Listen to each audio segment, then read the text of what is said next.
जब मैं आपका नाम सुनता हूँ या लोग आपका नाम सुनते हैं तो लोग सोचते हैं कि विवेक बिंद्रा को सुन लीजिए और दिमाग में आइडियाज़ चलने शुरू हो जाएंगे, पैसा कमाना आप शुरू कर देंगे।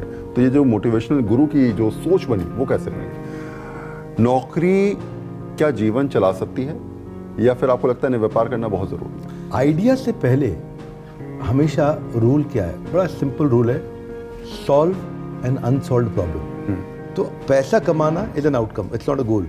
Solving a problem is the goal. Krishna क्या कहते हैं? अनन्य चिंतयन्तु माम। अनन्य, अनन्य मतलब ना कोई अन्य। Krishna doesn't accept 80 out of 100, he accept 100 out of 100। जब मैं आपका नाम सुनता हूँ या लोग आपका नाम सुनते हैं तो लोग सोचते हैं कि विवेक बिंद्रा को सुन लीजिए और दिमाग में आइडियाज़ चलने शुरू हो जाएंगे, पैसा कमाना आप शुरू कर देंगे। तो ये जो मोटिवेशनल गुरु की जो सोच बनी वो कैसे बनी? देखिए, थैंक यू वरुण जी। पहले तो न्यूज़ 24 के सारे दर्शकों को बहुत मेरी तरफ से बधाई। मुद्दा बड़ा सिंपल है, प्रिंसिपल बिफोर प्रॉफिट को ध्यान रखना चाहिए। आपने जो बताया कि विवेक बिंद्रा का नाम सुनते ही पैसा कमाने का आइडियाज आने शुरू हो जाएंगे। आइडिया से पहले हमेशा रूल क्या है? बड़ा सिंपल रूल है, सॉल्व एन अनसॉल्व्ड प्रॉब्लम।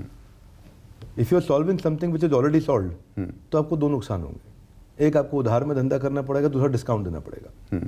अगर आप वही माल बेच रहे हो जो सारे बेच रहे हैं, आप वही पैकेज कर रहे हो जो सारे कर रहे हैं, अगर वही आप प्रोडक्ट लेके शोकेस कर रहे हो जो सारे कर रहे हैं, तो फिर आपके पास डिफरेंशिएटर नहीं है कोई।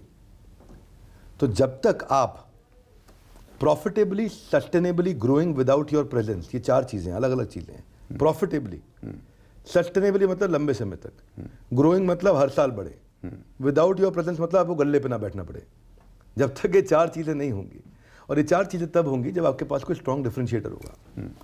मुझे याद है जब जिस समय APL Apollo steel tube steel pipe हमारे पास जब आया था, तो उस समय 7-8 हज़ार करोड़ का टर्नओवर ये लोग करते थे। आज मेरे ख्याल है 40,000 करोड़ का काम कर रहे हैं। खास चीज़ क्या है, 20 में से 16 आइटम सारे लोग बेच रहे हैं। मैं 4 ऐसी लेकर के आऊँ कि 4 के चक्कर में कस्टमर मेरे पास आए और 16 भी मुझसे ले जाए। तो आपके पास एटलीस्ट 20% आइटम इतनी स्ट्रॉन्ग डिफरेंशिएटर होना चाहिए जो आपको हेल्प करे। तो पैसा कमाना is an outcome, it's not a goal. Solving a problem is the goal.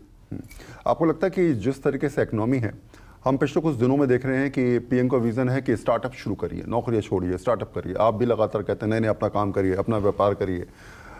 नौकरी क्या जीवन चला सकती है या फिर आपको लगता है व्यापार करना बहुत ज़रूरी है? ये साइकोफिजिकल नेचर पर डिपेंड करता है। हर एक को हर एक काम नहीं करना चाहिए कि हर एक को व्यापार नहीं करना है। साइकोफिजिकल नेचर पर डिपेंड करता है। आपका साइकोफिजिकल नेचर क्या है? आप एक्शन मैन है, पीपल मैन है, आइडिया मैन है, प्रोसेस मैन है। साइको और फिजिकल दो चीजें हैं। साइकोलॉजी मतलब मानसिकता, फिजियोलॉजी मतलब काम करने की उसकी क्षमता कैसी है। तो उसकी प्रकृति पे चातुर्वर्ण्यम मया सृष्टम गुण कर्म विभागश। तो भगवान क्या कहते हैं? गुण और कर्म के आधार पर विभाजन किया गया है कि आपका गुण मतलब साइकोलॉजी, कर्म मतलब फिजियोलॉजी। उसके बेसिस पे निर्णय लिया जाएगा कि क्या आप एंटरप्रेन्योर बनने के लायक हैं या एम्प्लॉय बनने के लायक हैं। क्या आप असिस्ट कर सकते हैं या आप लीड कर सकते हैं। हर एक आदमी को सारे काम नहीं करने चाहिए। अगर सारे के सारे लीडर बन जाएंगे, असिस्ट करने वाला कोई नहीं होगा, तो इकोनॉमी कहाँ चलेगी? तो आपको लगता है कि जब भी फैसला करिए सोच समझ के करिए, जरूरी नहीं कि आप बिजनेस करें, अपने नेचर के हिसाब से करिए, अपनी प्रकृति के हिसाब से करिए, अपनी आइडेंटिटी के हिसाब से करिए, अपनी वैल्यूज के हिसाब से करिए। आज देखिए, साधारण रूप से आप क्या देखेंगे, यूपी और बिहार में देखेंगे सबको सरकारी नौकरी चाहिए, गुजरात राजस्थान में देखेंगे सबको व्यापार करना है। क्यों? पीछे से संस्कार आ रहे हैं, साइकोफिजिकल नेचर मिल रहा है, पीछे से संस्कार है। जेनेटिक फर्क भी पड़ता है, इसका भी असर पड़ता है। अपब्रिंगिंग, आपके आसपास लोग कौन है, आपका रेफरेंस पॉइंट क्या है, आप देखते किसको है, आप क्या है, आप इंस्टाग्राम की पैदाइश है या आप अपने आसपास व्यापार के मूल्यों की पैदाइश है। कृष्ण क्या कहते हैं? अनन्य चिंतयन्तु माम। अनन्य, अनन्य मतलब ना कोई अन्य। Krishna doesn't accept 80 out of 100, he accept 100 out of 100। आप जब किसी काम में 100 में 100 दे सकते हैं और वो दम है आप में, और आप उस क्लैरिटी और एनर्जी के साथ उस पर काम कर सकते हैं, तो आप व्यापार में भी आगे बढ़ेंगे। अच्छा, एक सवाल है कि लोग कहते हैं कि बहुत सारी कहानियां सोशल मीडिया पे वायरल होती हैं। किसी ने 500 रुपये लगाए, 5,000 कमा लिए, 5 लाख कमा लिए। आप भी कई बार कई चीज़ें शेयर करते हैं कि किसी ने जो है वो 50 लाख लगा के जो है वो आज वो 500 करोड़ का बिजनेस रन कर रहा है। तो इन्वेस्टमेंट के साथ बिजनेस को करोड़ों तक मुनाफे तक पहुंचाना, ऐसी इंस्पिरेशनल कहानियां जो हैं वो कितनी आपकी ज़िंदगी में साकार होती नजर आई हैं? ना, बहुत कम होती हैं ऐसी कि आपने 5 लाख लगाया और 500 करोड़ बन गया है। ये सब स्टोरीज हैं, ये सब स्टोरीज हैं। इन्वेस्टमेंट का अगर आप एवरेज रिटर्न देखोगे, अच्छे से अच्छा भी 17-18% आएगा। ऐसा नहीं है कि 5 लाख का 500 करोड़ हो जाएगा। मल्टी बैगर तो बहुत ही कम होंगे जो बहुत तेज ग्रोथ देने वाले हैं, बहुत एग्रेसिव ग्रोथ देने वाले हैं। लेट्स बी रियलिस्टिक, है ना। मतलब इसको पता है क्या बोलते हैं, इसको बोलते हैं कि आप जब बहुत सारों में से कोई एक निकल करके आता है और हमें लगता है कि वही रेफरेंस पॉइंट बन जाता है और वही सब कुछ है, तो वो वहाँ पे बड़ा समस्या आती है। तो उसको वो जो बायस है माइंड के अंदर, उस बायस से हमारे को बाहर निकलना बहुत ज़रूरी है। ये नहीं कि एक ओयो चलने के पीछे 400 ओयो और भी चले थे, पर 399 बंद हुए हैं। लोग कह रहे हैं जो आजकल पैसा कमाना है तो शेयर मार्केट में चाहिए। 14 करोड़ से ज़्यादा डीमेट अकाउंट खुल गए हैं कोविड के बाद से लेकर, लगातार ग्रोथ हो रही है। आपको लगता है कि शायद ये जल्दी क्विक मनी के चक्कर में लोग इन्वेस्टमेंट कर रहे हैं, पैसा गंवा रहे हैं, शेयर मार्केट बूम करता है फिर डाउन जाता है, लेकिन अभी तो लगातार बढ़ रहा है, तो शेयर मार्केट से क्या पैसा कमाने की रणनीति पे काम हो सकता है? नहीं, बिल्कुल हो सकता है। शेयर मार्केट को दो तरीके से देखना चाहिए। हाँ। एक है फंडामेंटल, एक है टेक्निकल। ठीक है। टेक्निकल मतलब चार्ट देखो, रोज का रोज क्या हो रहा है, सुबह खरीदा शाम को बेचा, सुबह खरीदा शाम को बेचा, सुबह खरीदा शाम को बेचा, वो टेक्निकल चार्ट होते हैं। ठीक है। टेक्निकल चार्ट्स को देखना। एक होता है fundamental, which is value investing. आपने 100 रुपए की चीज को 20 रुपए में खरीद के 200 रुपए में बेचे, वो होता है वैल्यू इन्वेस्टिंग। वॉरेन बफे ने इसी के ऊपर काम किया पूरा जीवन।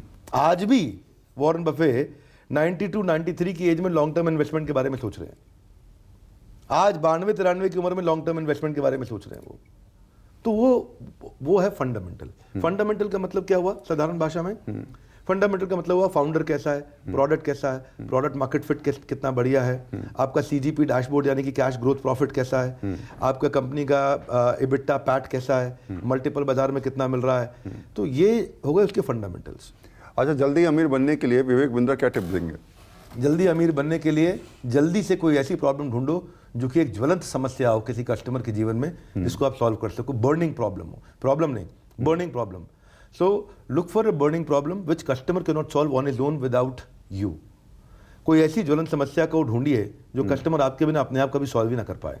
जिस दिन आपने वो सॉल्व किया और उसको आपने ऐसे सॉल्व किया कि कस्टमर आपके बिना सॉल्व ना कर पाए, तो फिर आपके पास एक एथिकल मोनोपोली हो जाती है, which means 50% the market share normally means monopoly, और 50% market share normally means monopoly. देखिए, मेरे से आप क्या बिजनेस की बातचीत करेंगे, मैं दिन रात करता रहूँगा, मेरे क्या खून से, मेरे शरीर से ना पसीना नहीं मैं निकलता। चाहता हूँ कि आपकी जितनी कहानियाँ हैं, आपकी जितनी बातें हैं, वो हमारे दर्शकों तक पहुँचे।